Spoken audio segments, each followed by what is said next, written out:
It is March 1st. Gosh, how did March come so quickly?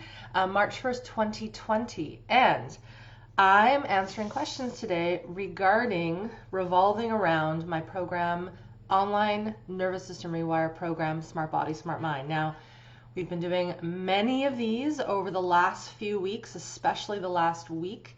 And there's good reason for that, because you have lots of questions for us around how this course works, if it can help you, how is it laid out, specifics that I'm going to get into today. And it's important to understand, or I will tell you right now, just a tiny bit of history if you're listening to me for the first time. And if you're watching this after the fact on the replay, which you may be doing if you're watching this right now, excuse me if I've repeated myself, but there are some that may have never landed here and listened to this. So I want to just give a quick overview, very quick, of what this program is, why it came to be, and what we're seeing really in our alumni who've gone through it. So I was in private practice for quite a few years, really since 2005 right now, when I started working in the mind-body world. And before that, I was in fitness and in health and working with nutrition in recreation and community center settings. So I've been working in some form, some shape or form with humans and the body and wellness and healing since as far as 1997, which is quite a few years. So I got into working with online learning like this and through Smart Body, Smart Mind, because in private practice, when I was working with folks who were there to heal trauma, many were there because of chronic illnesses, PTSD, it was not enough for me to do a one-on-one session once a week. If someone had the ability to come once a week, usually it was every few weeks, maybe once a month. And then a person would leave and they would have no tools, no skills, no education to continue the process. And so what I was doing in my office is I was starting to draw pictures on a whiteboard and also on paper to give to people to explain how the autonomic nervous system was working, why they would feel these shaky responses, why they would sense tightnesses in parts of their body, what symptoms are, where pain comes from, and how it gets expressed. I would have to teach and give audio homework assignments via recordings. I would record audios and give them to them so they could take them home and use them as a way to keep practicing how to feel and tune into this body of theirs, and how this body of theirs can reconnect with the environment. Because here's the thing, when we've had post-traumatic stress, or when we're living with post-traumatic stress and we've had traumatic experiences, whether we remember them or not, it's very important to know we may not remember things that occurred to us, especially when we were young, and especially when we were infants, and especially in utero. We only feel through our somatic system. So I would offer people these recordings, and over the years and over time, I started to compile more of these lessons, I call them neurosensory exercises.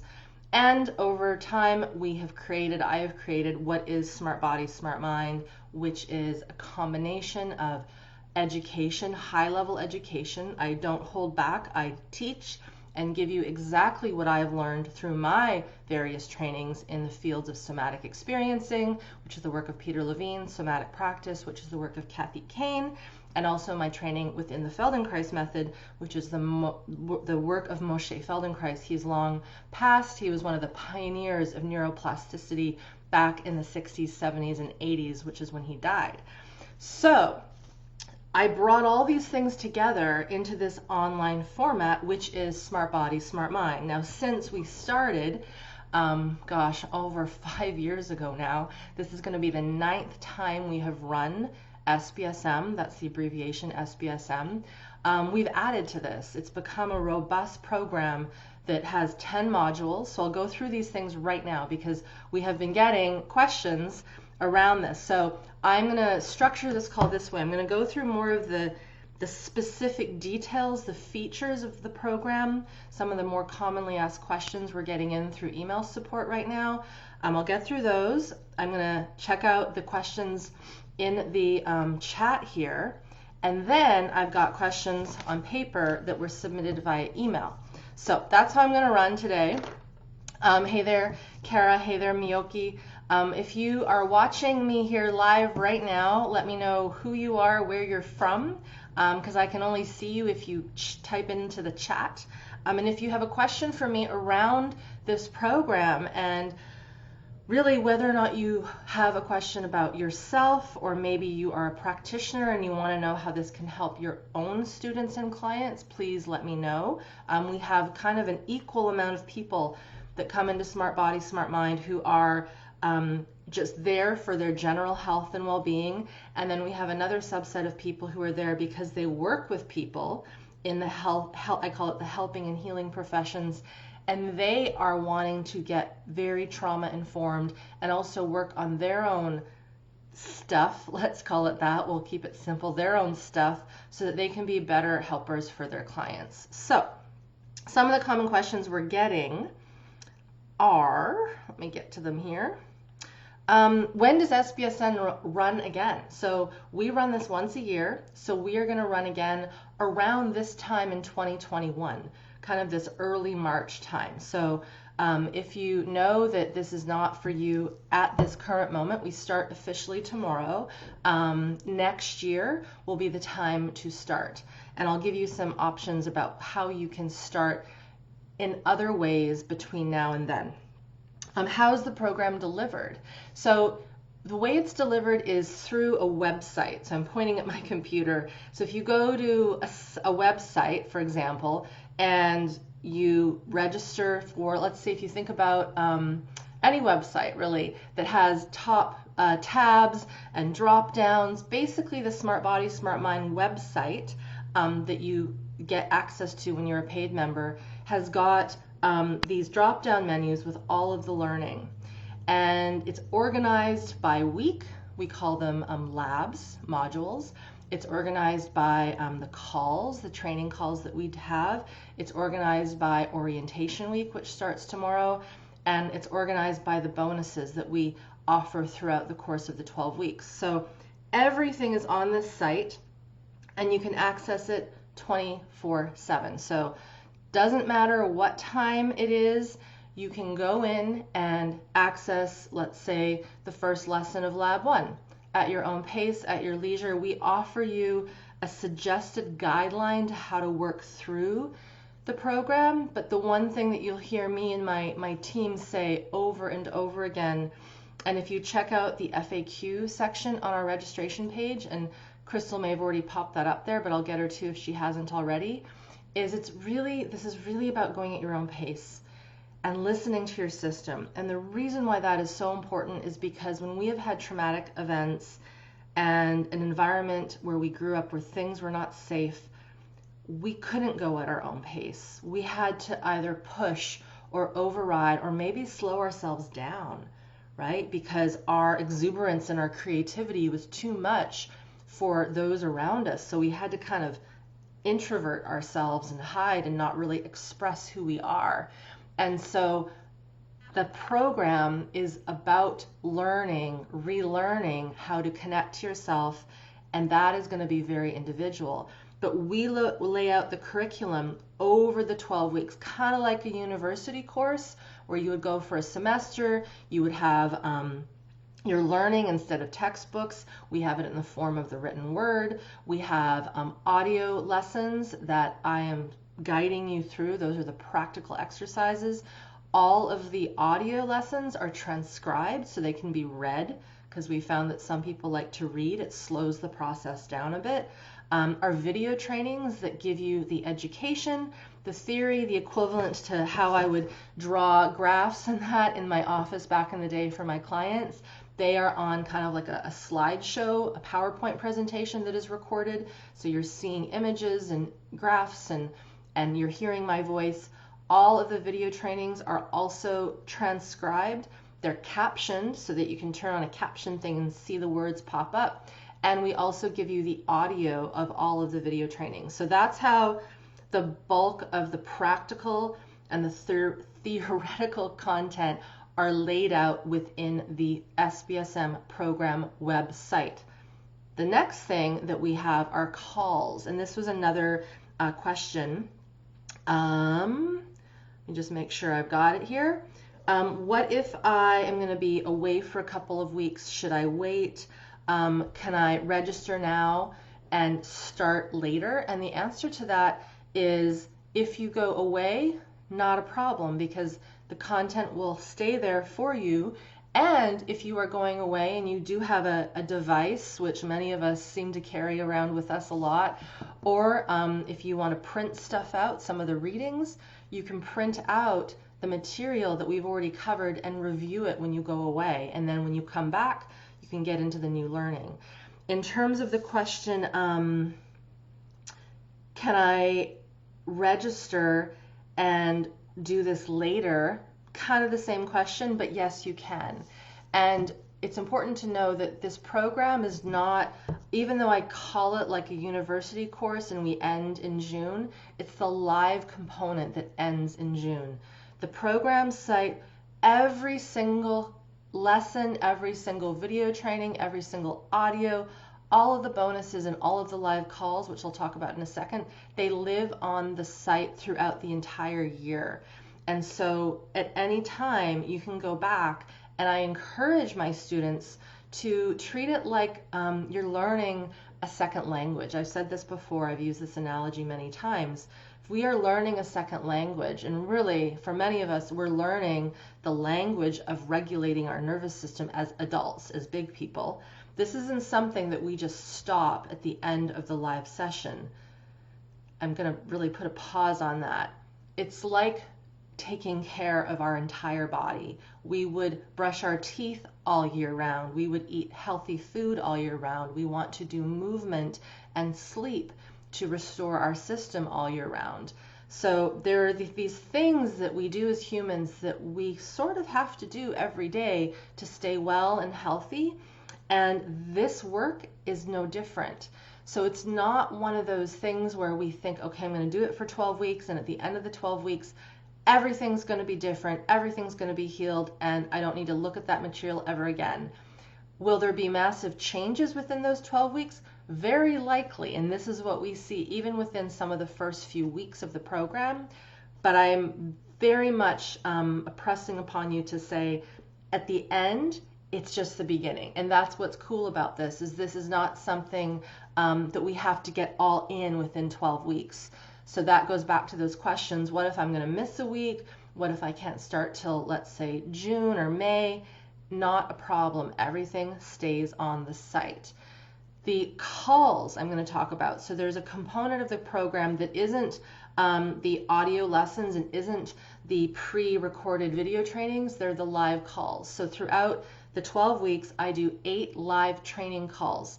I call them training calls. They're sort of like the lecture of the program, and this is added information that is designed through my creativity and my brain, bringing in aspects again of my experience, my education within the fields I am trained in, and we do training calls or these lectures to coincide with the learning that's happening at the current time.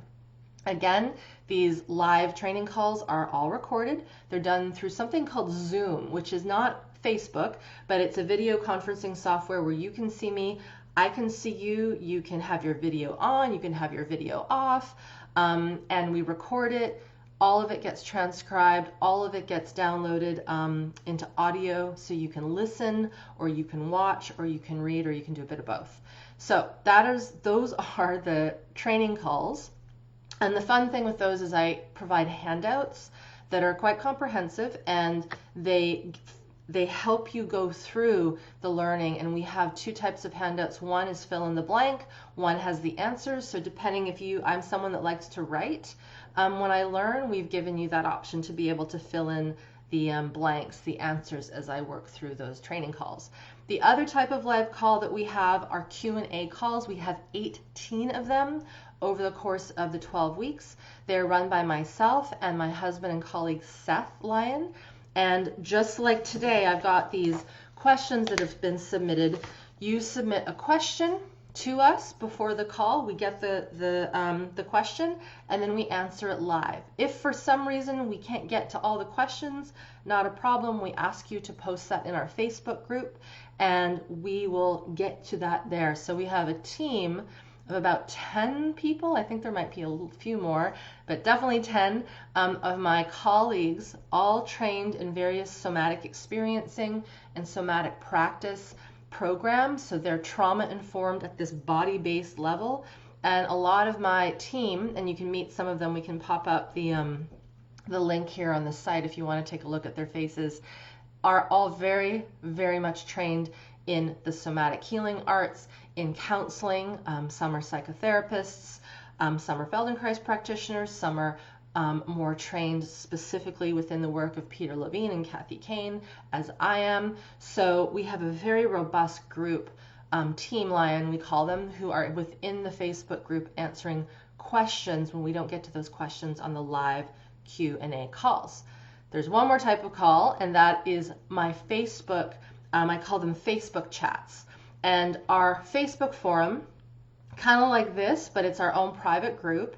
And that is where I do live, I call them integration question and answers, where I'm priming you guys to ask me questions around how you integrate this work into everyday life. Because if we're not integrating it, if we're only becoming book smart, let's say, and really good at the audio lessons in the comfort of our own home, if we're not bringing those out into the real world, it doesn't stick in the same way. It's kind of like, again, that language thing, right? I love this analogy, but if you were to try to learn a second language as an adult and you only did it at home, reading and speaking with yourself or with the app that you might be using to learn a new language, if you're not outside or in that country where they're speaking that language, the language doesn't stick in the same way. We're not being tested and put under stress in a positive way to get our brain to start to make new connections.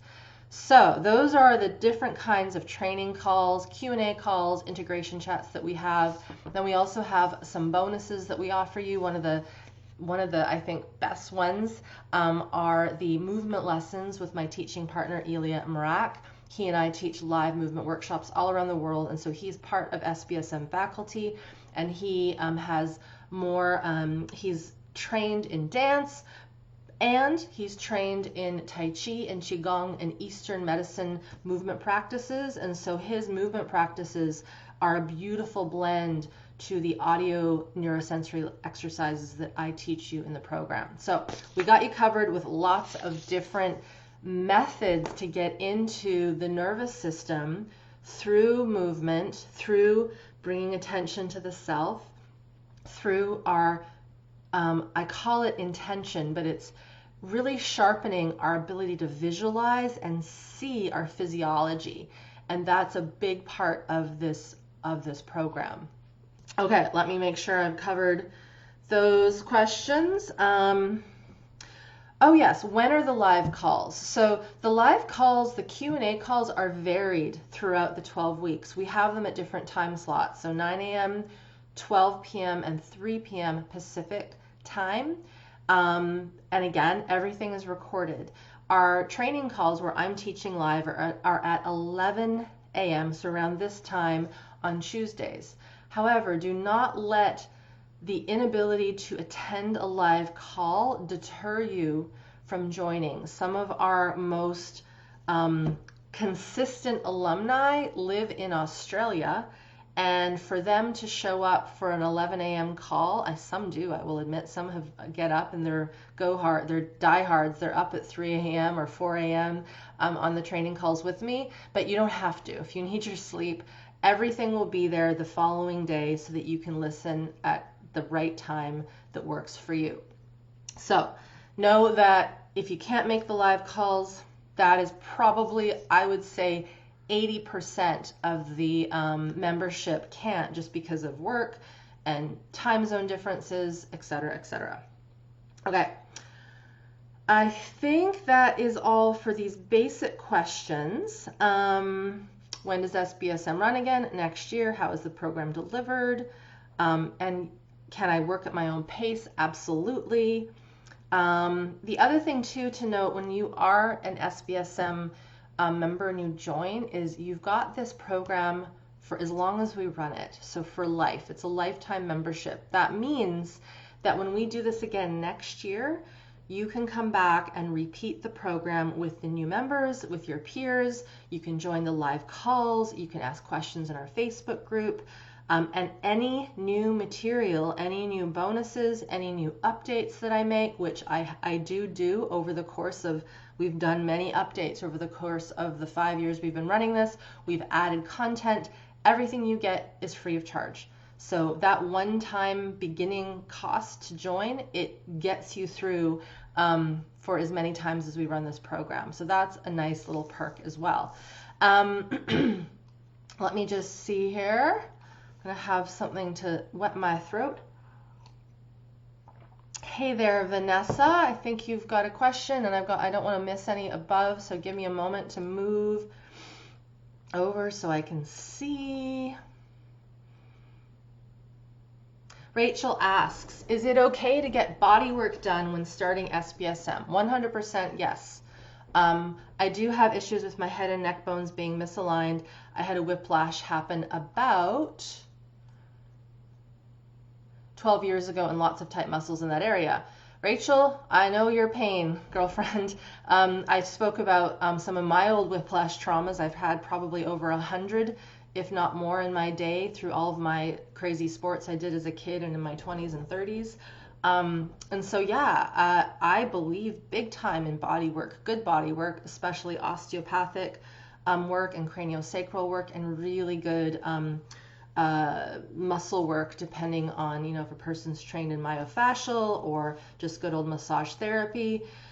When you have the knowledge of SBSM and you're bringing it into your system, the body work you do is going to be much more powerful and more potent.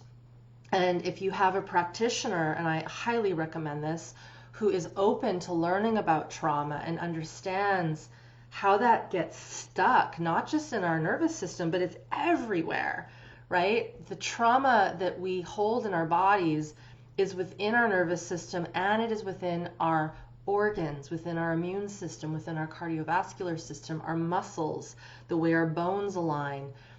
And it's almost hard to comprehend that, but that is the truth. And so part of our work here for SBSM is rekindling and opening up and reconnecting with as many parts of our body as we can, so that things that are trapped and stored in these nooks and crannies that is the physiology of the human system can be moved up and out in a natural way.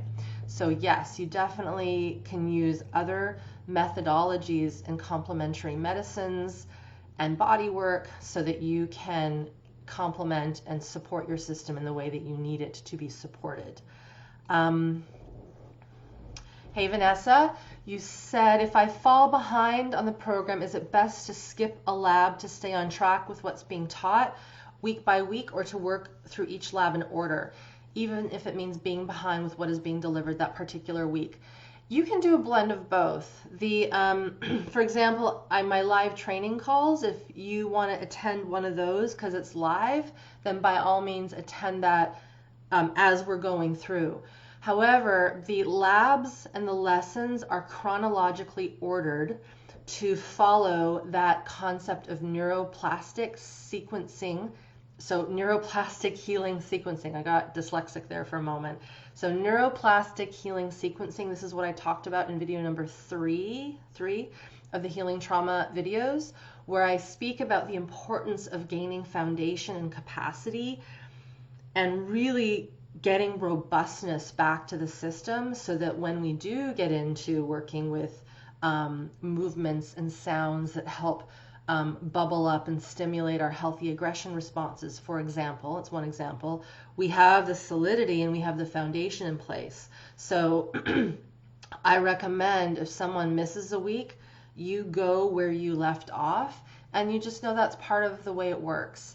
And I will admit to everyone here is that this will challenge our old patterns of how we related to the school system, how we related to how we got our homework done. Was there trauma around that? Was there pressure? Was there a sense of, I can't get through this fast enough because I just can't keep up? Be very aware of that. And if we can be aware of that and go at our own pace and honor our biology, that in itself is healing massive survival stress that is often connected to learning. I know that I was deemed mentally not retarded, but very slow, and they thought there was something wrong with my brain when I was in elementary school, and there wasn't. It was just that I didn't have the system that did well in that kind of environment. I am thankful that my parents kept me in school because I had great friends and I liked the other parts of it, but when it came down to academics, I did not do well. I nearly flunked out of grade 1, 2, 3, 4, 5, and 6, and 7. And it wasn't until I started to get into more complex subjects in high school and then university that I really started to love learning for whatever reason. So it's important to learn your learning style and also be cautious of the old patterns that might be driving you to be that perfection person or to procrastinate. They go both hand in hand. So it's adult learning. This is about healing your human system. And if we can look at it that way, as opposed to this is a big test that we're trying to complete, it shifts things a little bit. So hopefully, Vanessa, that answers your question.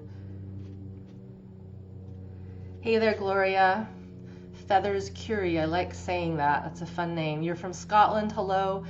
You recently registered, awesome, thank you for doing so, and you look forward to learning and releasing even more freeze as this has already been happening, feeling more alive, awesome.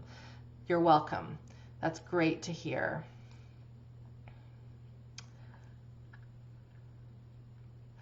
Vanessa goes, just to add, I'm wondering if it's okay to ask questions, for example, on the live call in week 6 related to the work from, for example, week 2. Absolutely. Absolutely. When we have our live question and answers, you can ask any questions related to the content of SBSM and your personal process within the program. Our Q&A calls are not for private consultation. They're not group, they're not one-on-one therapy. I'll be very clear with that. So we're in a group and we are answering what, very similar to how we are now, your question. And we have a chat box open, and if for some reason we might want to unmute you and talk to you, if you want to, we can do that. But I find that it works best when we keep it education based on the Q&A calls. Because ethically we can't do one-on-one therapy with you in this format. That's where we suggest, if you want to do, and I know this wasn't your question, Vanessa, but just for people wondering, this isn't the place to do specific trauma work with me or Seth when we do our Q&A calls. It is about understanding the education and the practices better so that you can take this and do the work yourself. And that kind of puts you in the driver's seat in many ways. However, this doesn't mean that you may not want to seek out additional support, additional consultation for something very specific that you might be working with.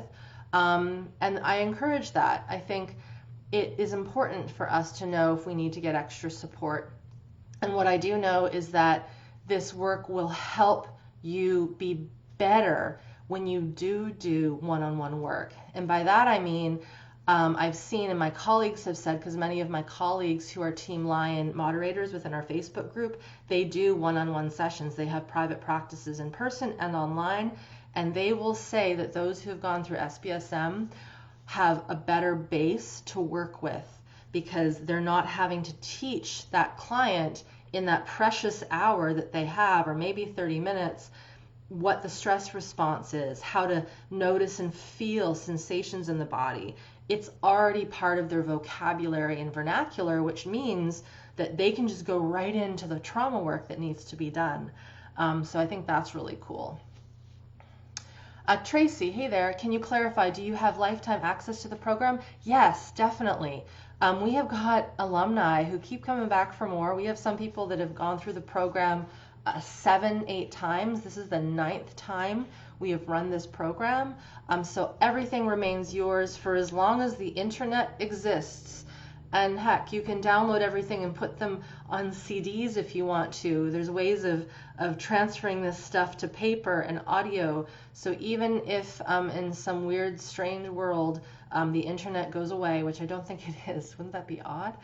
If it did, you can still have access to this material. And that is why we recommend when you go through the program to download what you want, print out what you want. We have a few of our members who are very proud of their binders and their binders, and they have things labeled and organized so that they know how to find things. So everyone's going to have a different way in which they work through this, but 100% yes, lifetime access means for as long as we're here doing this. Okay. I'm just scrolling, you guys. There we go. Michael, hey there, Michael. You say my son and I both could relate to your experience in school. Yeah. You know, I think I'm really blessed. I'll talk about that as a personal moment. You know, I'm really blessed that back in that day, in the 80s when I was in school, there wasn't a lot of time for my parents to get worried about the fact that I was getting C- and D's in elementary school, because they knew I was a healthy kid that knew how to relate to them and the world, and I had fun, and I was clearly bright. I just didn't like school, but I loved it when I got into high school, senior high especially. I loved grade 11 and 12. I loved what I was learning, and I think it comes down to we have to really like what we're learning to perk up, and we also have to not be stressed, because when we're stressed, as we know, our higher brain can't work. So I'm really grateful that we didn't classify kiddos in the same way that we might now, because if they had, I would have turned out very different. So thanks, Mom and Dad, for being that way. And just know, I really know, you guys, that this learning experience within SBSM can heal a lot of that trauma related to school and how we were maybe told that we weren't good at something. This is something that you can become really good at, because all of us have a nervous system. All of us have this biology that wants to be well. It doesn't want to be stuck in those survival impulses and those survival responses. It is taxing on the physiology to live at that high level. That's why we call it, when people have been in those worlds, chronic fatigue. There's a chronic fatigue of the entire system because it's desperately trying to continually fight the environment that we perceive as unsafe. If that was our trauma map or our safety map, the system is constantly going to be looking for danger. And if there's no danger anymore, like true danger, it's just not needed, right? And it's in many ways a waste of our resources. Okay, let's get back to the questions. I can go off on rants sometimes. Great. Tracy asks, is this similar to the Gupta program for rewiring the brain and the autonomic nervous system? It is not. And I have not personally done the Gupta program, which I know is structured. It's marketed towards fibromyalgia and chronic fatigue, chronic pain, those sort of autoimmune conditions. I've had students that have gone through the Gupta program, and there's a reason why they're still looking for another program. From what I've seen, it doesn't get into working with the actual trauma that is within the physical system. Again, I haven't done it, but from what I've understood, it's more mind-based, it's more brain-based, and this stuff is in our biology. It is in our movement patterns, it is in our organs, it is in our immune system, it's in our gut, our brainstem, the joints of our body, and especially it's in how we relate to the environment. I'm always doing this when I'm talking, because we have to understand, even if we do all the great body work in the world, I need to have a little zip here. Even if we do all the great body work in the world, if we are not doing it with a keen attention and focus to how we connect to this external world, how we feel our systems shift when we interact with someone that we either like or don't like. If we are not aware of the nuance in how our mind body connects to the environment, we're missing 100% of the picture. And I mentioned this in a call yesterday, so I might be repeating myself for some of you who were here yesterday, but at the beginning of our worlds, before we have had any massive traumatic experiences or bad things happen to us, at that moment in time when we come into the world, the traumatic things that occur to us are from the environment. They're usually not happening because our system is creating a trauma inside. It's from the outside. There might be a rare exception where if a human being is born and they have a heart defect and the heart isn't working or the immune system isn't working, like true genetic defect. But most of the time, it's something that's occurring to us, at us, around us, and so it's the environment. And so if we don't connect this beautiful body work that we do and intention-focused work and maybe visualization work with the environment, we're missing a big piece of it. So from what I've known, Tracy, and what I've heard, it isn't completing the full picture in terms of restoring health to the whole system. And while I can't teach you everything under the sun that is taught on this human planet of ours, or on this planet of ours where humans live, we do a pretty good job at covering a lot of the bases. The curriculum is robust within SBSM, and that is because I've brought in not just one modality, but 3 powerful methods into one. Hey there, Linda from BC. Good to see you. Lisa asks, and I'm going to make sure, was this, yes, you're the same person. So I have a question that you wrote in the other group, so I'm going to get to your question now so that we get them all together. So you say here, I'm worried about my experience going through the program and dissociation. So I almost never feel good, dizzy, vision problems, confusion, migraines, body aches. I don't want to experience it all. It's way too much. And you had another question here, which I will read, that was in the other group that had to do with you've done EMDR.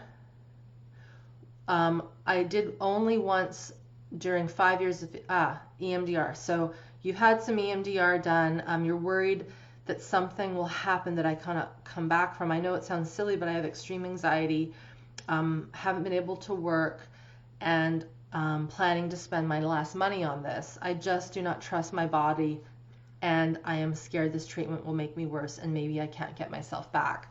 So this is a really common mindset and reality for many people. It's important, and I will talk to this, that we have in our system still, I call it a speck of knowing that we can heal. We have to believe somewhere in our body, even if it's the tiniest little drop of a cell, we have to believe that we can get better. And most importantly, Lisa, and this is for everyone here, we have to believe that we deserve it. I'm going to say that one more time. We have to believe that we deserve it.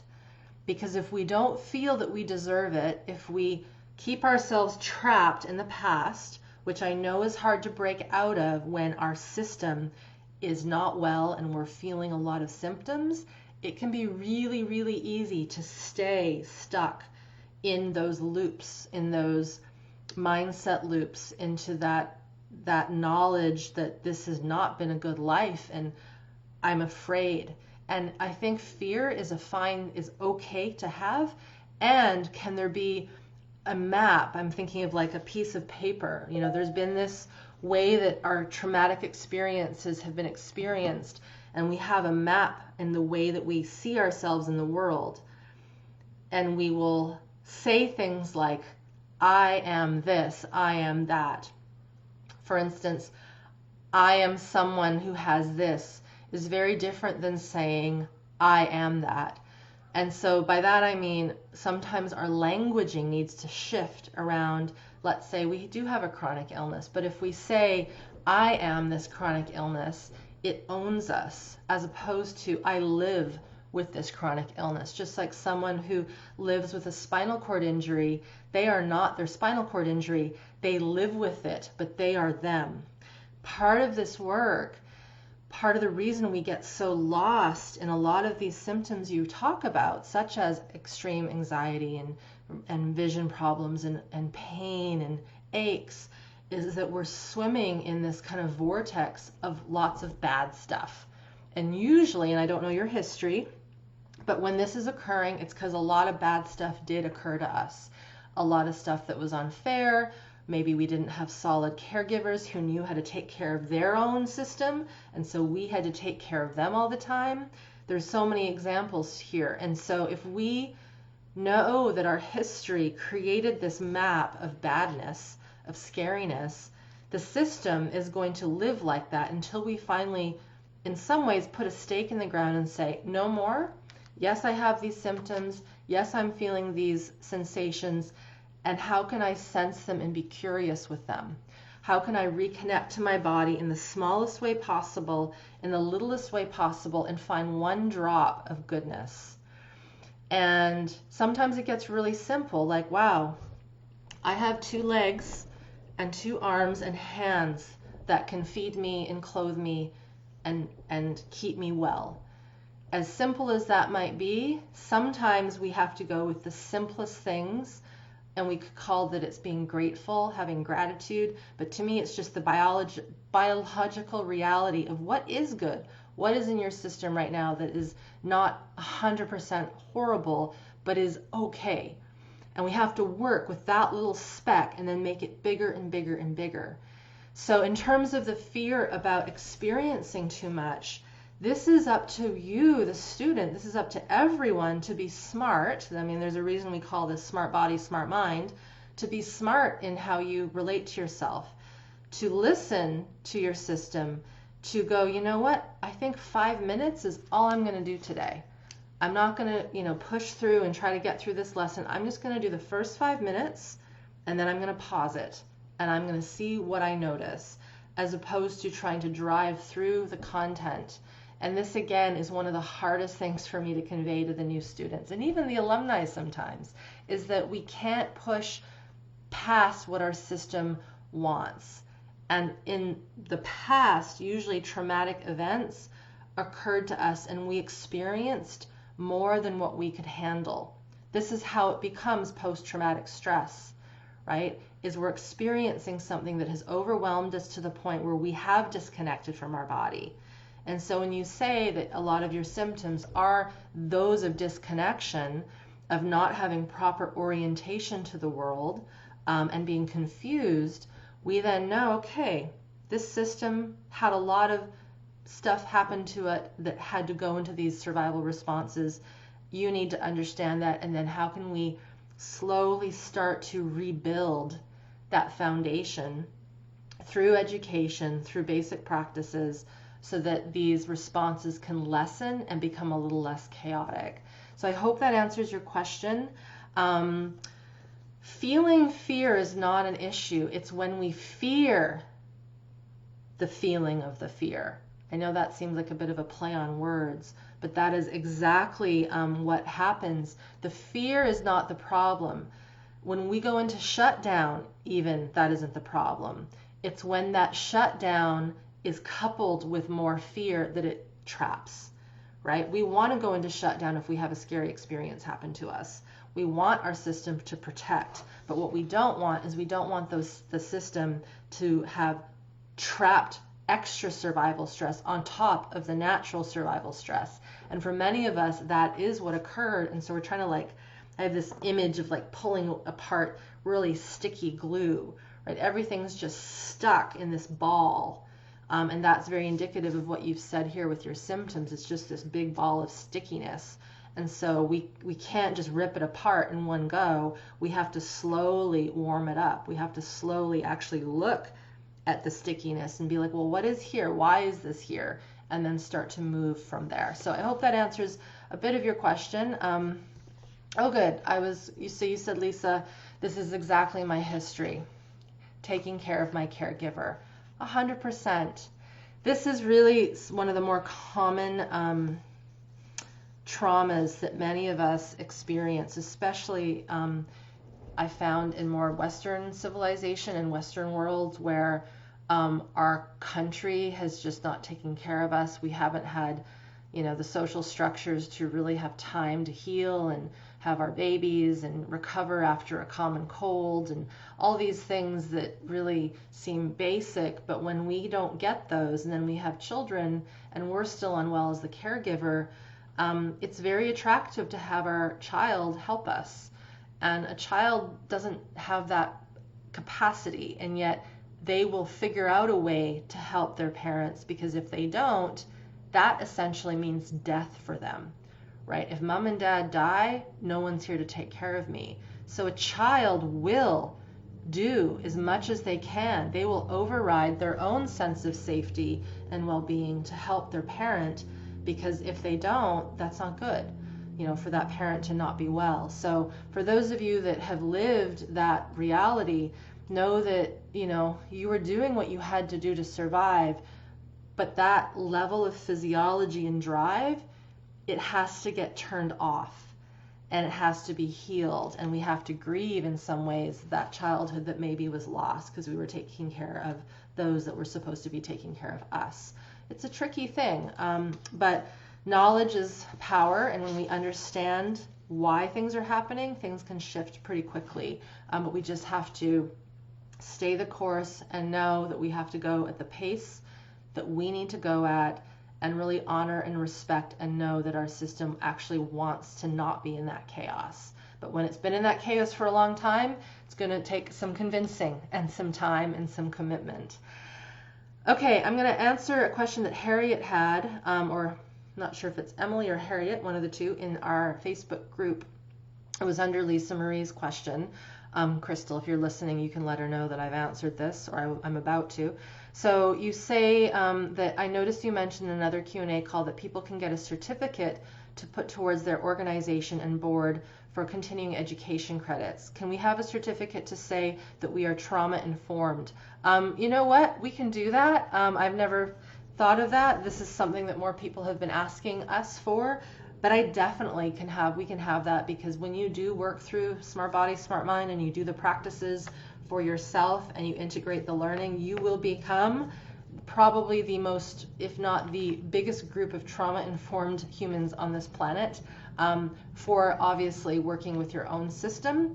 The program is not designed to teach you how to train or work with people's traumas per se, unless you are already a therapist, already a somatic experiencing practitioner, and you have that, certificate that allows you to do trauma work with people. So just a very clear distinction, SBSM is not a certification program to teach you how to work with trauma, but it does give you an ultimately high level of trauma-informed knowledge and practice. And from what I've seen, Emily, Harriet, I'm not sure which name it is, when someone already has a really strong, robust scope of practice, let's say you're a body worker, they can take this information and really do really amazing stuff with their current scope of practice without going over the boundary and starting to do specific trauma work. And I think the reason for that is just because we, as humans, when we're attuned to our nervous system and we have a skill and we're able to attune to the person with us, we can do a lot of great work, just like the natural instinct to parent and attune to our young is there when we're free from traumatic stress. We know exactly what to do with babies and kids when we are well regulated in our system, and we're social creatures, right? There's a reason why other mammals, when they have their babies, they don't have to go to a book and start to read. They know exactly what to do because it's written in their DNA. We have that too, but our DNA and that expression of knowing what to do kind of gets dulled, it gets skewed, it gets bleached out of us when we're living in survival stress and we're not connected to this body of ours. And so a big part of this work too is being able to really connect to the system so that we can connect with others in a much more meaningful way. I'm going to get to some of the questions that were sent to us.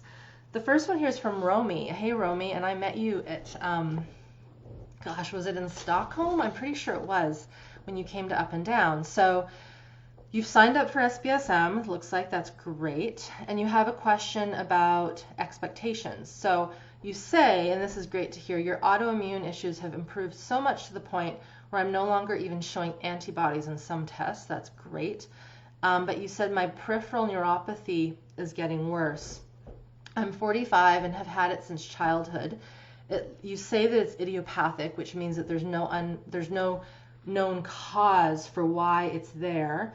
But you're told it's very common among sufferers of fibromyalgia and chronic fatigue.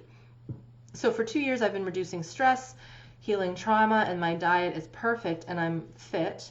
And I can't see myself returning to work in the corporate world and getting off of disability while this chronic pain continues.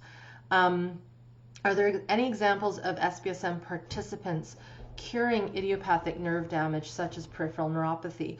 Romy, I wish I had a list of everything that every single SBSMer and people who have gone through my 21-day nervous system tune-up have experienced. I don't. We don't keep track of those kind of statistics.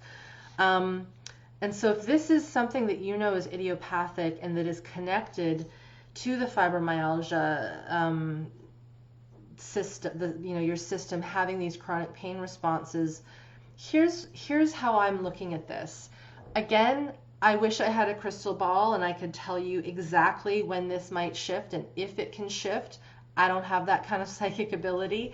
And of course, even then, it depends on the person and what they're doing. I know you're dedicated to healing your system.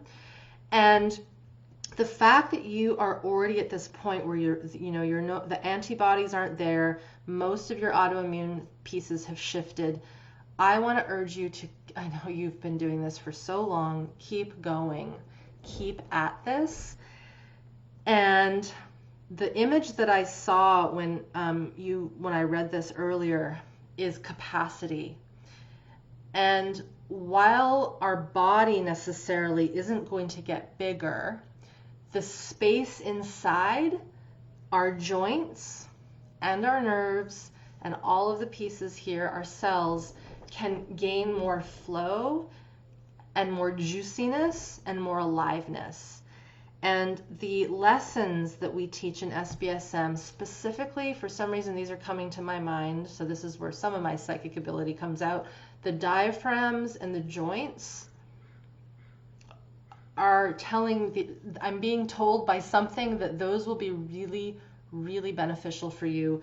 For whatever reason, I've met you, so I have a little more history with you. So I'm just imagining the system and you who I met before. And if you think about it, the autonomic nervous system, so a little science lesson for everyone, is the peripheral nervous system. So we have our central nervous system, which is our brain and our spinal cord, but then all of these nerves, which are called peripheral nerves, come out of that main spinal cord, and then they feed everything, our skin, our muscles, our digestion, viscera, hormones, everything. So when we think of pain at this level, and we think about the fibers of our nerves, they're part of that entire system. And so I believe, again, everyone's going to be different, but I do believe that the system can heal massive things. And pain, as Peter Levine speaks to it, and I believe this, is trapped sensation. And if we think about the people that have written about why they believe fibromyalgia occurs the way it does, what is happening at the level of infancy that's creating constriction in the system. I'm thinking about Robert Scare. If you haven't read his book, Trauma Spectrum, Romy, it's a really good one. But he's a neurologist, a medical doctor. His hunch with folks who have lived with and have fibromyalgia as their main kind of symptomology syndrome, his hunch is that there was something pre-verbally occurring when that little one was sleeping that was causing massive contraction of the system while sleeping. So the system is literally going into a bracing response while sleeping. For whatever reason, who knows? It could have been Was there a surgical trauma? Were you left in a crib to cry yourself to sleep at night? In utero, was mama under stress, and was your system having to contract constantly to stay away from her stress chemicals that were coming through the umbilical cord, right? If we think about that, if our mother was under high stress and she is constantly going into her own bracing pattern, we as the fetus connected to her are continually going to be pulling away from her, trying to get away from those chemicals. And so that creates this massive bracing. And when we have bracing, the nerves don't flow well, and they're squashed, and I get this image of they're small, right? And so let's just say hypothetically, because I don't know your history, but this might help others here, let's just say that that was the case. And we know again through research and talking with people that usually with fibromyalgia there was some form of preverbal trauma. So if we consider the fact that there's all this squeezing and bracing, and you've done so much good work to already heal the cells in the gut and your immune system and your hormonal system, it's almost like these peripheral nerves, it's like the last piece of the puzzle, because those were the ones that were impacted primarily when your little system was starting to develop back in the day when you were in mother. Again, this is totally hypothetical, but I'm making this up based on how I know the nervous system, how it works, and how these early in utero and preverbal traumas can impact our entire physiology. So again, I wish I could say, yes, there is this example who this person said this occurred and it was peripheral neuropathy that was shifted and healed. I don't have that story to share with you. I'm mainly sharing my intuition when I piece together how the system works and how it can brace and contract. And because you said you had this so young, my hunch is there was just something that occurred a long time ago. Maybe it was surgical, maybe it was birth trauma, maybe it was in utero. It could have even been transgenerational, intergenerational within your ancestry. Was there huge traumatic events that occurred throughout your historical ancestry that is indicative of bracing?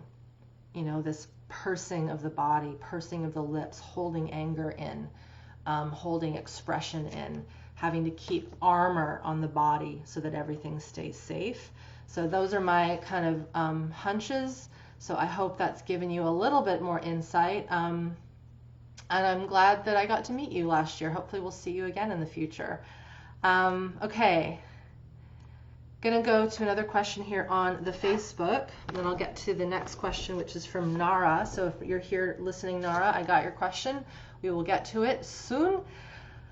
Okay, Julie, I'm pretty body aware and contract sensations in my body, orient myself in space, and have done SE sessions with a therapist who is still undergoing training. I feel like I'm still carrying gestational early childhood trauma. So I just talked a little bit about that. There are times when, frankly, it's quite challenging. Let me just move this. To do the work on myself, and I would like the holding from another. Would this course still be useful as a foundation, or should I be seeking a therapist to work with who is trained in Kathy Kain's work? It can be useful. It has been useful for many people, and you know yourself best.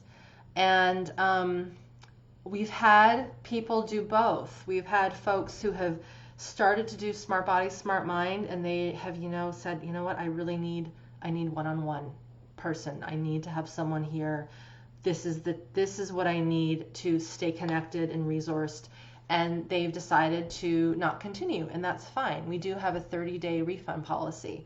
Others have found that the way in which the lessons are taught, knowing, of course, that they can still do one-on-one work on the side, but the foundations, and as you said here, the foundations are really built by learning the theory, by getting into the basics of connecting, even when we've had a lot of training already. And know that a lot of my, if not all of my moderators who help in our team, so Team Lion, they came into SBSM on their own accord, right? They did it for their own practice and their own sense of curiosity, and they already had training in somatic experiencing. They already had training with Kathy's work, with the Feldenkrais work, with other forms of work. So I do agree, and I know that for some it can be very challenging to do this work on their own, and each person has to make the decision for them what they want to do, what they feel is going to be best for them. I do think that you have to go with your gut, Julie, and there's nothing wrong with looking for someone who's trained in Kathy's work. I recommend it if people can find someone. I do not know who that person is that you've just mentioned, Judith Blackstone. I don't know who that is. And I'll be really honest too, I've been to lots of trainings in this field, and as have my colleagues, and just because someone is trained in something doesn't necessarily mean that they're regulated and should be doing the work. And so I did a video back in November, I think it is, and Crystal can pop it up for me. It's how to find a really good somatic practitioner. If depending on the path you choose to take, Julie, watch that video, because it'll give you some insight into things that you will want to question potential therapists and practitioners. This is for everyone, actually. It's a really good video because it just outlines some of the basic facts that we need to think about when we're looking for a somatic practitioner. And I just want to make sure that people work with people who know what they're doing, because we have worked with people within Smart Body, Smart Mind, and also in my own private practice and my colleagues' private practice, where they've seen people who have been trained in exactly what we do, and the results have not been the best. And a lot of it comes down to that practitioner's own dysregulation and their ego, a little bit of that, and not listening to the person's physiology and going more by the book of what they've learned in class. So we need to have both, but we also have to be very discerning.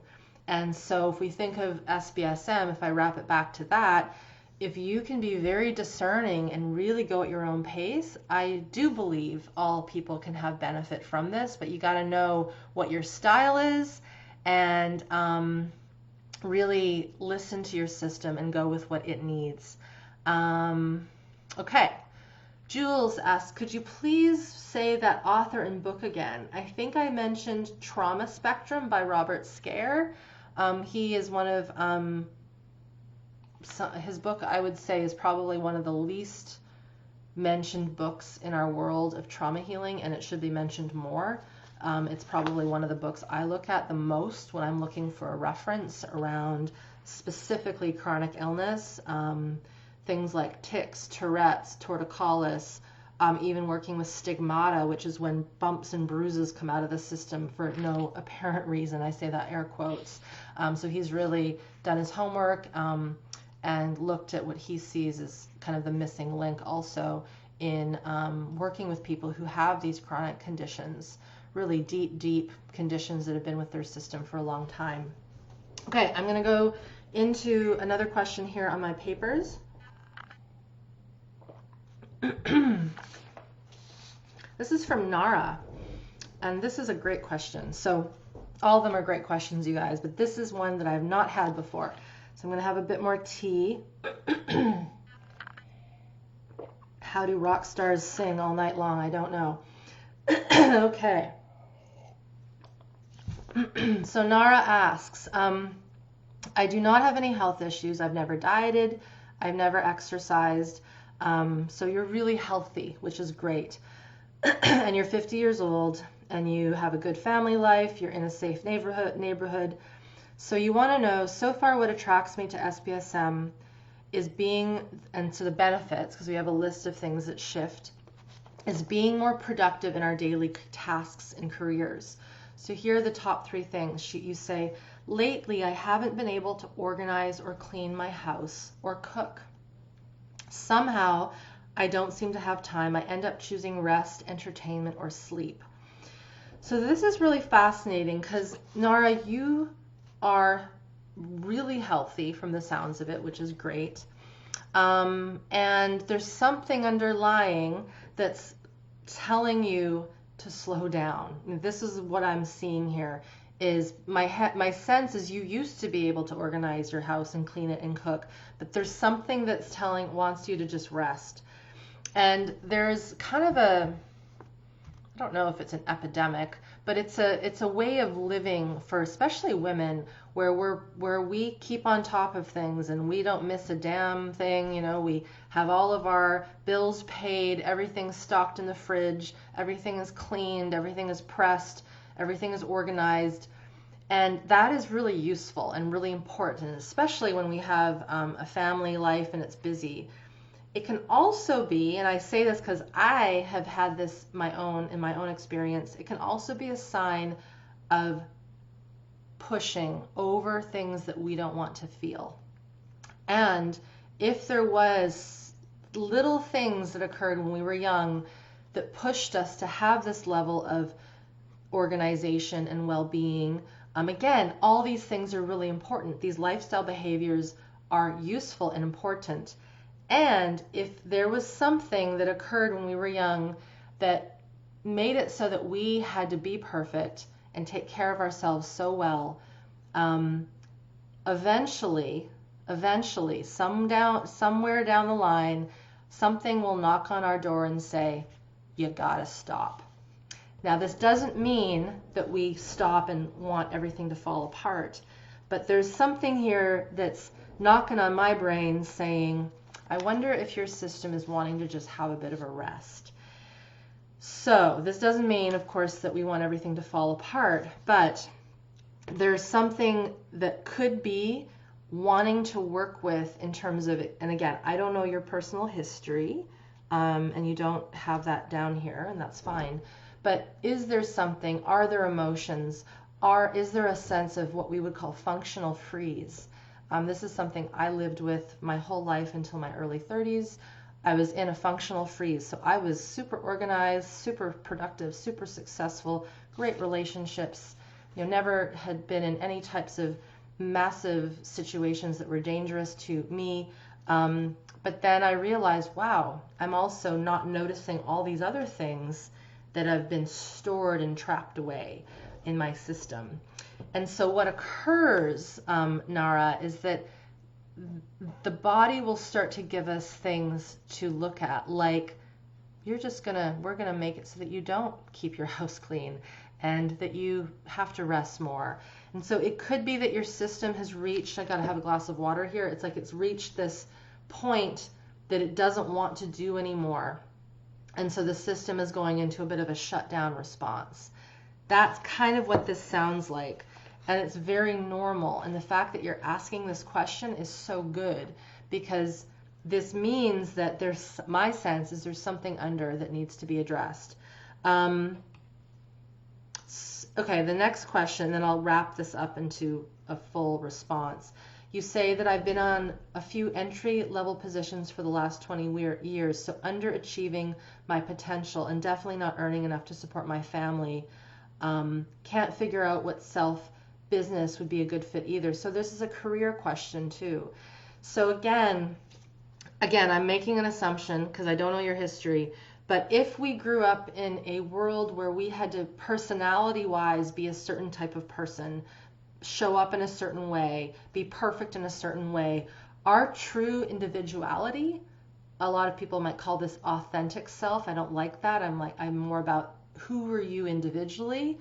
That individual spark, that essence, that life force energy is there, but it's kind of like hidden somewhere, like in your big toe or in your hip or it's in the gut, and I say that in a kind of half joking way because somewhere in this body of ours is the essence of who we are. Some may say it's the soul, some may say it's in the intuition. Doesn't matter where it is, but each human, from my experience, has an individual spark of genius, their creativity. Elizabeth Gilbert talks about this a lot in her talk. She's the woman that wrote Eat, Pray, Love. And so when we've had to perform and be a certain way from very young, if we were that baby who was left to cry ourselves to sleep or who was fed on a feeding schedule. I mean, these are the sorts of things that throw us off being able to listen to our biology.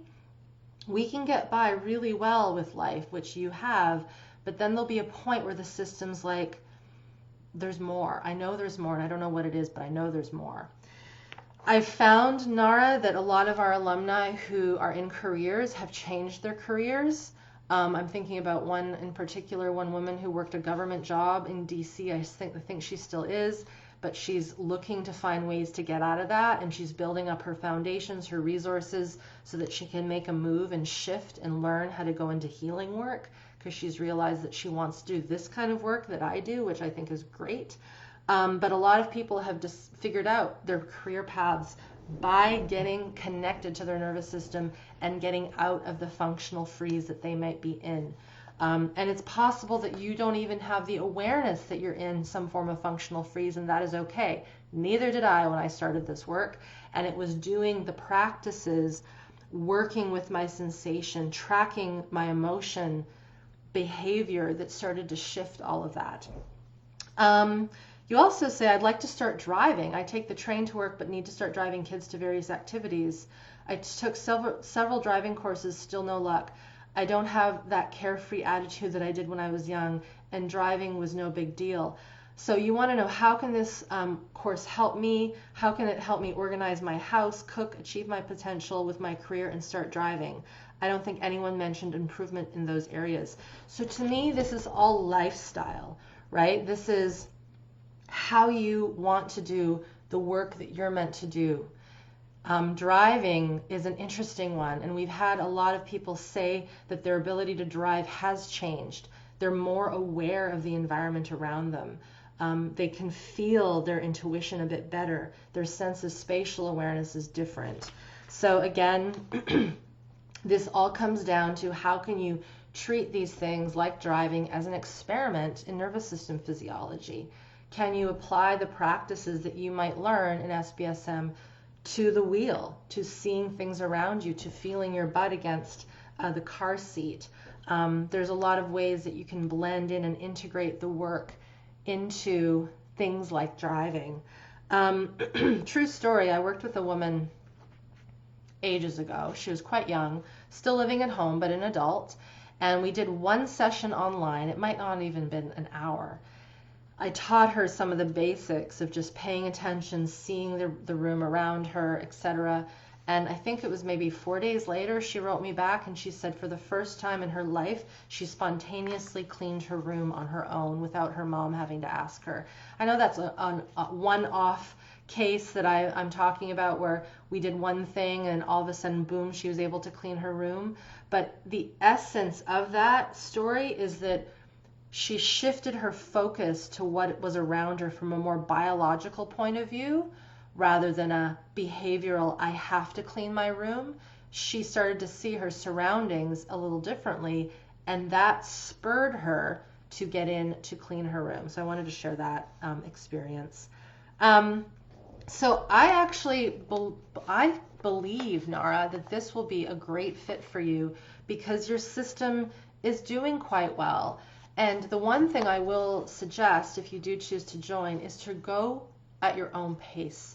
So really, like, I'm thinking of enjoying like a meal that you really love, rather than wolfing down the sandwich, like really, or a bowl of soup.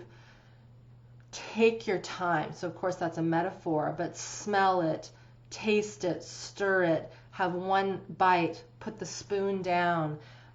Based on what you've said, my hunch is there's a little bit of functional freeze going on, and that's why you're finding it hard to find drive in other parts of your life. It's kept you really fit and well up until now. And just know, again, I don't know your history, but know that there could be some unresolved survival stress in your system, that when it starts to come out, you will feel maybe more experiences that would be this fight-flight energy. And when that stuff gets released, that life force energy starts to come up, and it starts to spark. And that's what we want. A lot of people will say, I just feel so dull and dead inside. I don't have any drive. I hear that a lot. And that's because there's this this freeze that's keeping these old survival energies inside of the system. And so when we start to free up that shutdown by reconnecting to the environment, that underlying survival energy will start to come up. And we may feel that as anxiety. And I don't want that to scare anyone, because anxiety isn't a bad thing. It is merely the survival energy that we are feeling. So we have to refocus what we have called anxiety in the past. And again, I said this maybe well over an hour ago, when we fear these feelings of, let's call it anxiety, but it's really survival stress, when we fear it and try to shift it and we try to get rid of it, that's when it becomes more toxic. And so I say this because it's possible that as you start to lift a little bit out of this, my hunch is this functional freeze, you're going to feel more energy in the system. It might be what we call anxiety, but it's just survival stress. But if we keep that inside, it's going to be really hard to find our true individual essence, because we're just sort of living through our personality versus who we really are at the core of our cells and soul. So Nara, I hope that's given you a little bit of insight. I think I'm going to create a video on that for my YouTube channel, because no one's ever asked me that, and it is a great question. So thank you for asking that. I'm going to get to one more question. Nadia, I see you popped something up there. I'll get to that in a second. I'm going to get to something that Audi asked via email. Let me have a little bit more liquid here. Thank you everyone for being here. We've got about 40 people listening in live right now. And just a reminder, if you've popped in, the reason I'm doing this long form Q&A is because my online program, Smart Body, Smart Mind, we are closing doors for registration today. I only open up registration once a year. We start officially tomorrow morning with orientation week. I can't believe school is already in session, and then we go till the beginning of June. If you haven't checked this out, be sure to check out the program page. It is somewhere on this video in the comments. If you're watching this on YouTube, it'll be within the show more section. Okay, so Audi asks, I'm keenly interested in signing up, but I do have some reservations. This is totally natural. You said I pursued the TRAY training, and TRAY is short for trauma release exercise training, and never felt it did the trick for me. I felt like I was controlling the amount and degree of tremoring and shaking, and I wanted something to relieve the tension and trauma. So this is really common, and I know many people give me slack, or I should say give me a bit of pain around speaking poorly around TRAY.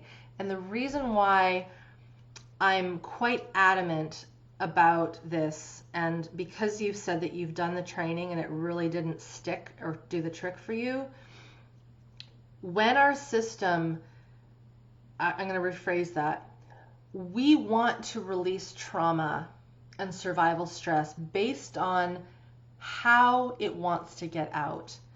And so there's a bit of a danger when we try to pry trauma release and releasing trauma out of the system before it's ready. And if something does the job, if the release, if the shaking is actually genuine and real, there should not be any more of that. It's gone. So once you have a release of something and it's organic and it comes through the body naturally, that layer, that level is shifted.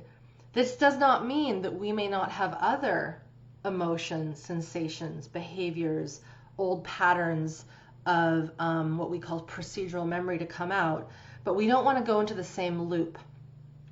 And so I just want to acknowledge that you sharing this is what I have seen too. Many of our students, especially those with early trauma experiences, lots of scary things in their lives, will say that it's either too intense or it's like a boat coming into harbor. It just can't find that entry point. It's like it's trying and it's trying, but there's all this fog.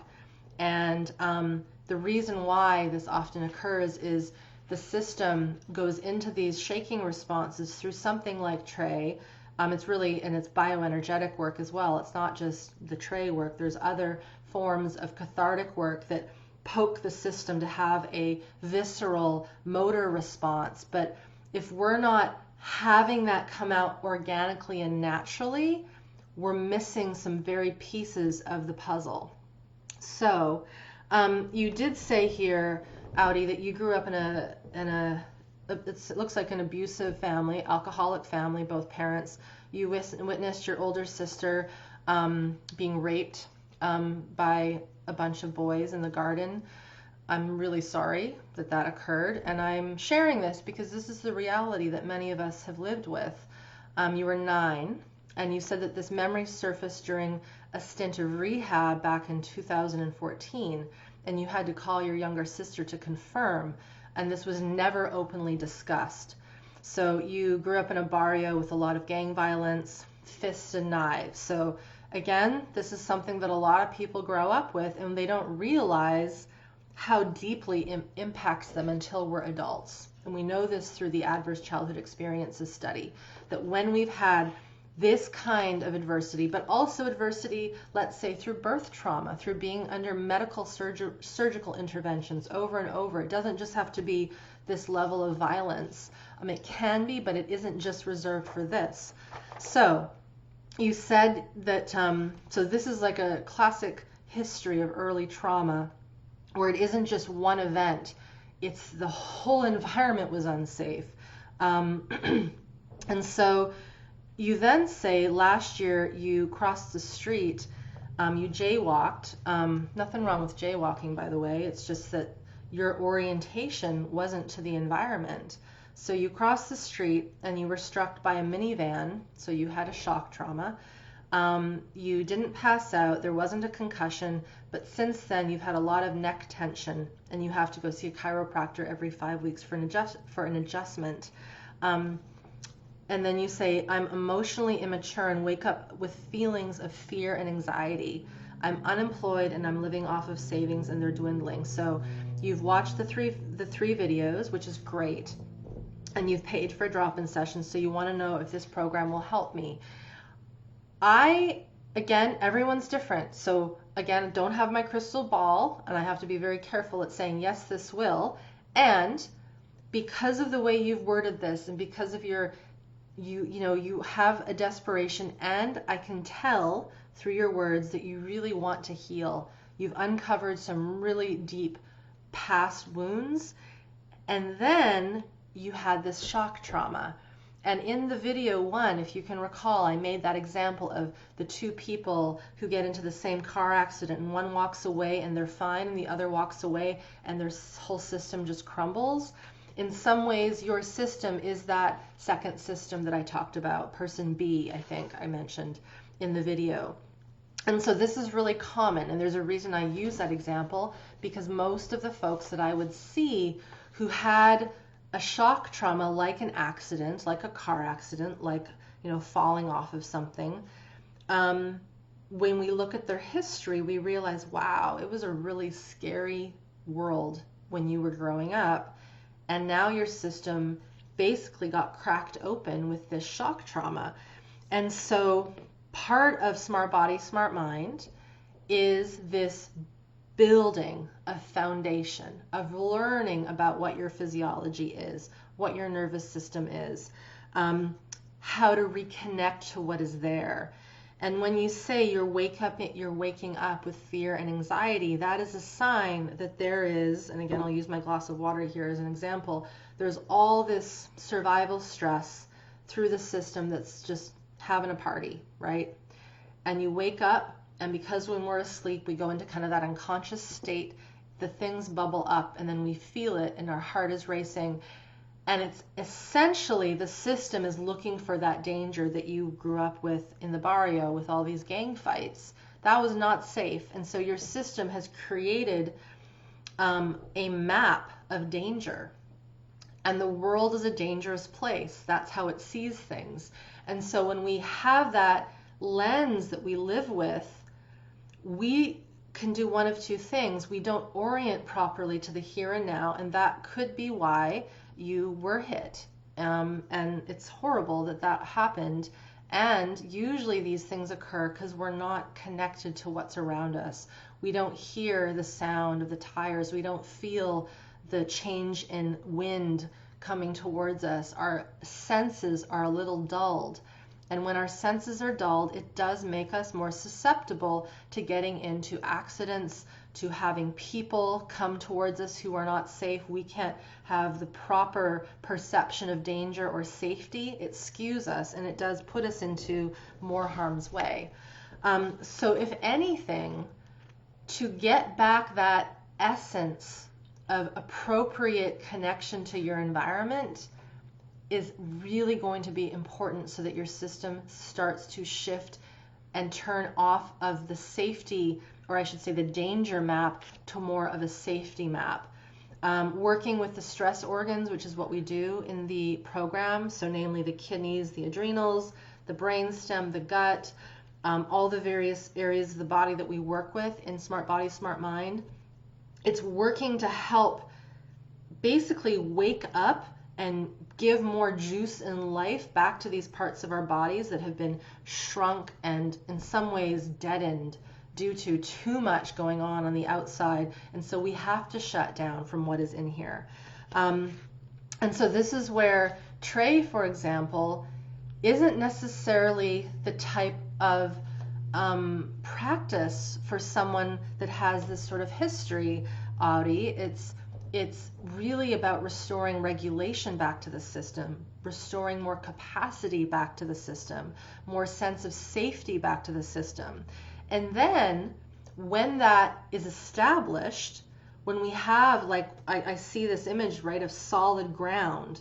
When the solid ground is there and we know it can be, moved by a stress, by something occurring to us, the rest that we build above can be more solid. And so I have no doubt that there might be some shaking that needs to come out of your body as a result of that car accident, or seeing the things that you saw when you were young occurring to your sister. But we want that to come out when your body is ready for it to come out. If it tries to come out too soon, it isn't going to do the trick, and those survival stresses that I talked about inside are still going to stay there. They're going to stay stuck. So I do believe it will help. And again, for everyone here, you have to show up. You have to do the work, and you have to pace yourself and honor your system, and honor when it needs to pause, when it needs to rest, and to also honor the emotion and the sensations that are felt. And this actually, so hopefully, Audi, that gives you a little more information so you can make an informed decision about joining. And that goes really nicely into the question I have here. Where did it go? Where did it go? Nadia asked about working with rage and anger. Here's the interesting thing.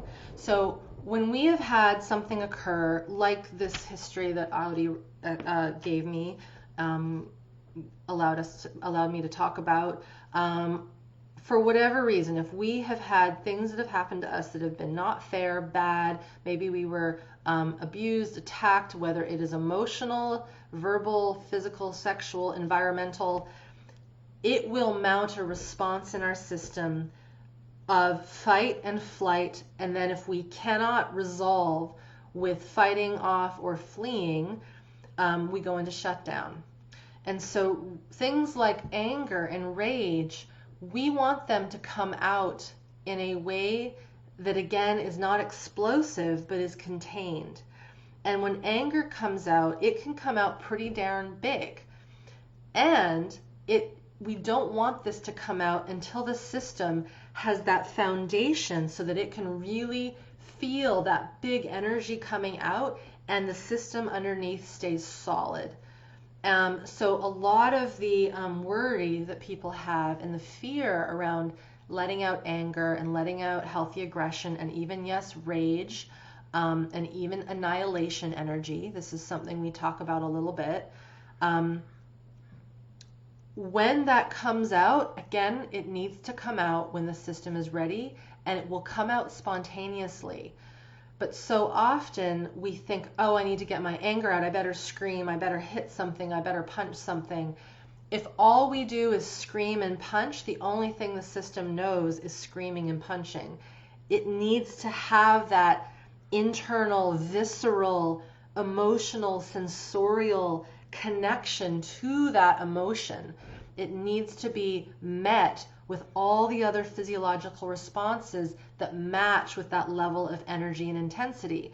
So, because I know there's a lot of questions around chronic fatigue and illness, if our system's capacity is so small right now, we can't ask it to emit that level of energy because it doesn't have the space. It's here. So to ask it to be like this, it doesn't work.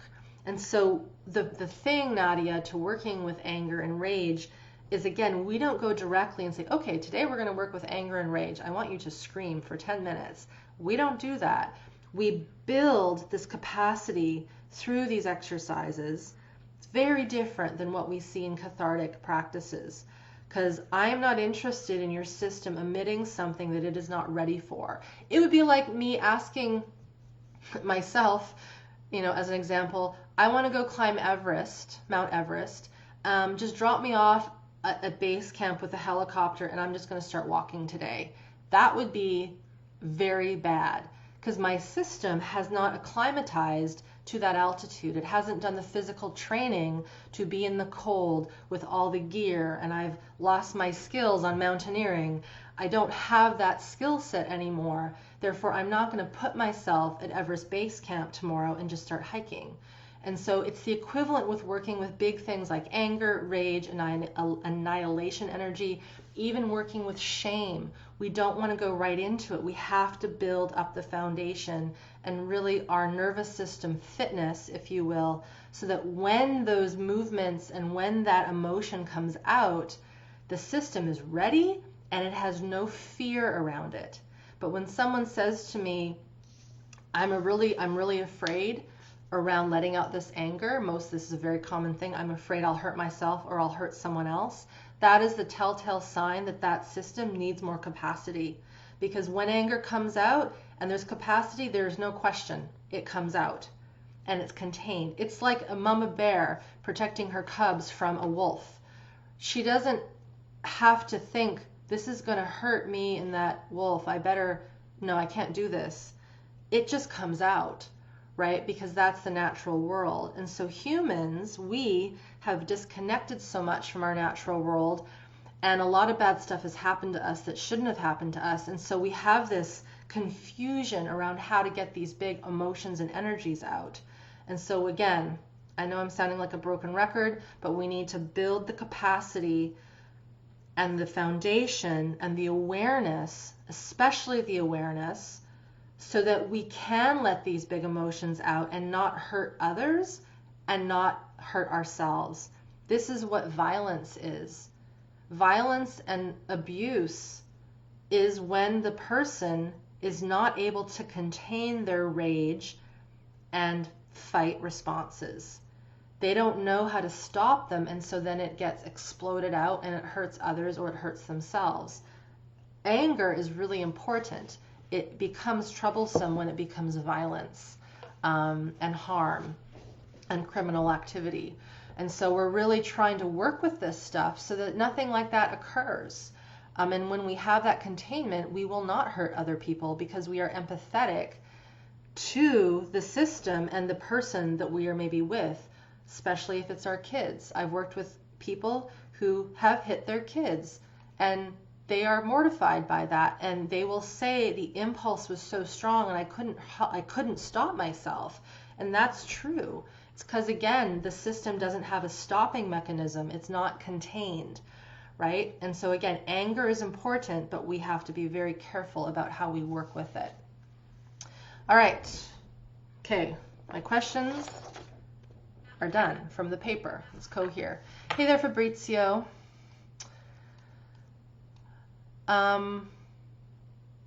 Yeah, you say, I'm a tray provider and I find it's a marvelous tool as it's empowering. Let me just get this here. The reason you mentioned is very reason of the SE training to complement the tray. Yes, too much emphasis. Yeah, so you've noticed that with complex trauma, I have noticed with the complex trauma, there's a tendency to high energy and high intensity. So how to assume that a system will self-regulate when it has not learned self-regulation,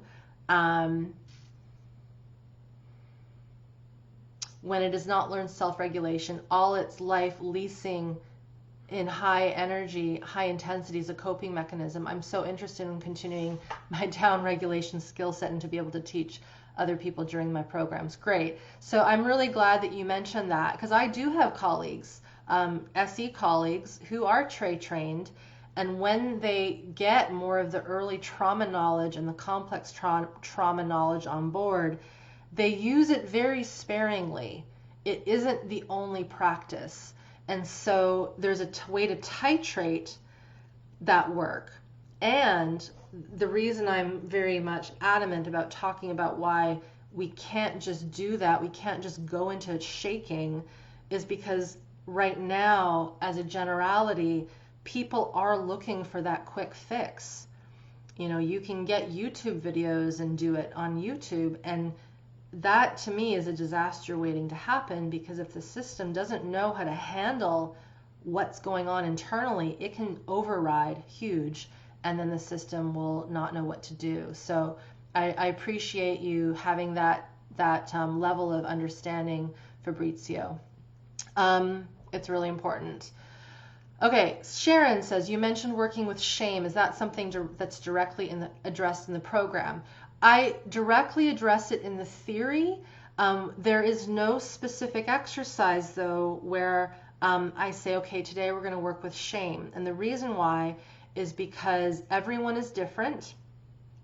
And when we've done the job of building up the foundations, tracking sensation, and knowing how to track our experiences, our body postures, it starts to come out in a natural, organic way. Let me explain. So some of the lessons work on posture, very subtle elements of posture. Some of the lessons are working with connecting the spine with the head and the neck and the pelvis. Some of them are working with hand movements. Some of them are working with hands movements coming to the body to connect, to self-soothe, to open up. We work with some breath movements that move breath into parts of the body. So we're really working from a body level lens, Sharon, not an emotional lens. And the reason why is emotions start in the body as sensation, and then they get interpreted in the brain via the brain, and then we label them anger, sadness, right? So there's really, if you think about disgust and anger and happiness and surprise and all these different emotions that the human has, they are a body visceral quality. And so we're really working at that body level so that you, as a student, can become more intelligent. Again, there's a reason it's called smart body, smart mind, not smart mind, smart body. We want to work with the body first. And as we start to build up the robustness and the flow and the resiliency back to the system, it will allow these old unprocessed emotions, specifically, obviously shame is one of them, toxic shame, I call it, will come up and out. And one of the gateway emotions to working with shame is disgust. So this element of just that bad taste, like something being gross, something being yucky, something being off. And so there's really no need to work specifically with it, because all these other pieces help to conjure up and support and move and bring those very old imprints of toxic shame up and out. And when they come up and out, we have to follow our impulse, allow the behavior that's wanting to come up and out. Often with toxic shame, and we have that awareness of the disgust, there will be a sense of feeling something yucky in our mouth, like a real visceral quality. Sometimes there's dry heaving because it's going deep into this area here that often got collapsed when we went into our shame responses. And so as we start to move and open up the diaphragm and the viscera and all of the cells that basically were imprinted with that toxic cellular shame, the system will give you what needs to occur for that to come up and out. And the reason I say it will give you is it can be different for everyone. For some people, it might be anger. For others, it might be deep grief and sadness. For others, it could be a physical symptom that starts to come up and is moved out. So everyone is going to have a different way in which this stuff comes out. And so it comes back to the main core curriculum of SBSM is building these foundations. I cannot do that movement with my hands enough. We're building these layers so that there just becomes more capacity and robustness in the physical system. For those of you that are here and have not yet watched the videos, the healing trauma videos, I know we're coming down to the crunch to register for SBSM, but video number 1 talks about my analogy of the swimming pool and these beach balls inside, and the importance of having that swimming pool, which is my way of saying our body, bigger and bigger and bigger in capacity so that the stressors, the balls, can have room to move. And when they have room to move, we can release them. And it feels less crazy when we have more space. There's more room for what's in our system. And so really the thesis, if you will, of this practical work and the theory that you learn in SBSM is making more space, not allowing more things to come in, because now that we know this information, it should be quite simple to go, oh, well, the next time I have a traumatic response, it's really important that I listen to that. And I stay connected and I feel it. And I let the tears, the emotion, the movement, the spontaneous shaking to come up and out, right? So we could say that that's quite simple, but all of our patterns that are going to tell us that it's not that simple will pop up. And I'm here to say it can be that simple. It's our conditioning that has taught us that it is not that simple, right? We've labeled things that we feel as bad and that we have to get rid of them. And what we're doing in this program is we're trying to reroute and rewire the way in which we have spoken to ourselves mentally, but also viscerally, so that it can start to express what it needs and wants. So in a weird way, Sharon, we work directly with shame, and we also work with it indirectly through getting the body back online and getting its flow back. All right. I am going to end, you guys, because my voice is ready to say I need a break. I've covered a lot. If I have not gotten to your question, if I missed something, send us an email to support. I'm also going to do another Q&A today at 4 p.m. But if you are here and you are feeling the pull to do this work with me this year, now is the time to get in. We are only open for another 12 hours for registration. The program at this point has been taken from people out of 47 countries, so people from 47 countries worldwide have gone through this program. Combined with my 2 online programs, we've had over 63 countries sign up for something in the realm of working with me online. Smart Body, Smart Mind is what we're registering people for right now. It is, again, a program where we all move through together at the same time. While we encourage you to go at your own pace, we also encourage you to be in the energy field of the group and work at your own pace. And really the group field, the support is pretty phenomenal. And we know through a lot of research and science right now that there is real benefit to being together as a group and healing and working and learning together. So that is one of the bonuses of starting now, as you've got this support for the next 12 weeks. As I mentioned, when you join, you are a member for life, so the content lives on and you access it all year round, and it's more than just a year. You have this indefinitely. While we remain here on the internet, it will be there for you. And we will open up registration again next year. So this is really the only time that you can get in this year. If this is pulling you, if this is feeling like a fit and you want to give it a try, please do so. We do have a refund policy. It is on the website, 30 days. We ask that you go through the work and you really put in the time and the energy and the curiosity and the learning and the practices to play. And if at the end of those 30 days it just doesn't feel right, then we will honor your decision to not continue, and that's fine. So just know that there is that security mechanism in there if you want to give it a go. And final thing is, this is really a lifestyle. I'm going to say that again. I said that at the beginning of our talk today. This is not something that ends at 12 weeks. This is an ongoing process. It's a lifelong learning. It's like learning a second language. I have been doing this work for many, many years. I started really this apprenticeship of the nervous system in 2004, working with trauma specifically in 2008.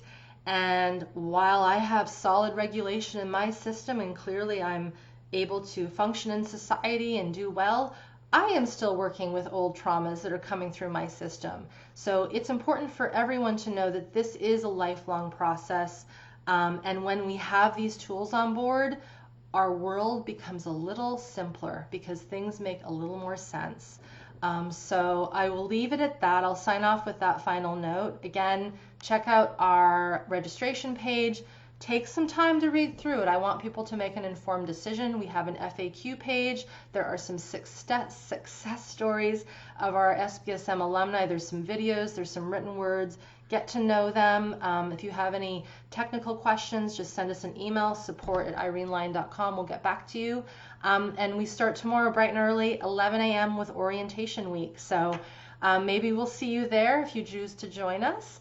Thanks for showing up live and being here, you guys. And if you're watching the recording, thank you for watching this after the fact. We will see you next time. Bye for now.